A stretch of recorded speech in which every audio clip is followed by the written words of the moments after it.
to talk about what's going on in Florida is our Miami bureau chief, Jonathan Levin. Jonathan, is Florida going to mess this up? What's going on? Gosh, we don't know, but as we look out there right now, it's eerily quiet for a state like Florida, which time and time again finds itself in the middle of some national electoral crisis. There's just not much to say on a lovely autumn day here in South Florida. What there is to say is what's already been done, the people who've already voted, what the turnout may particularly feel like, and how early we could get some sort of call from the state. What are you bracing yourself for? Sure. Well, just like you said, Florida is a key example of this massive vote by mail. Florida is a state that has had a vote by mail apparatus in place for quite some time. They're actually pretty good at this.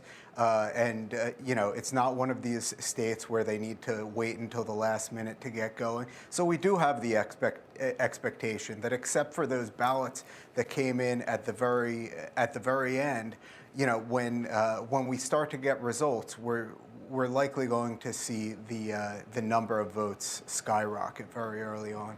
Jonathan, I am curious. During the pandemic, everyone fled New York City and moved down where it was warmer. Some relocated to Florida.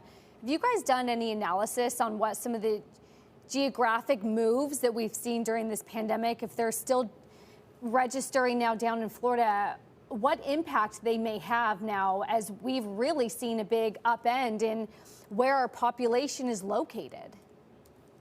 Yeah, that's absolutely true. I mean, the thing about Florida is whether it's folks moving from the Northeast or whether it's folks moving from places like Puerto Rico or Latin America, this is one of the most dynamic populations in the United States. We added something like 1.5 million voters just in the past 4 years. And so even when you think about how pollsters sample this state, it's constantly changing. And the new arrivals are coming from so many different places. Yeah, it's interesting, Jonathan. I mean, we always talk about Florida as sort of, obviously it is one state, but it's almost like 4 states in one when you sort of break it down by some of the various regions and some of the cultures in those regions. I am curious, is there sort of a singular issue or any issue that voters in Florida at large have primarily been focused on? I think it's probably coronavirus, because we can't forget that, this is the second oldest state in the country by percentage of the population that's 65 and older. A ton of people come here to retire. There's a large concentration of those very vulnerable long-term care centers. That's the assisted livings and the nursing homes. And, people were frightened as this thing was sweeping through Florida in June and July. But Jonathan, people have been frightened for their prosperity, for their work as well. What industry groups have been most hit? What is business wanting to see? Yeah, well, this is certainly a tourism state. It's not only a tourism state, but tourism is huge here. And I think one thing we got to think about is the cruise industry.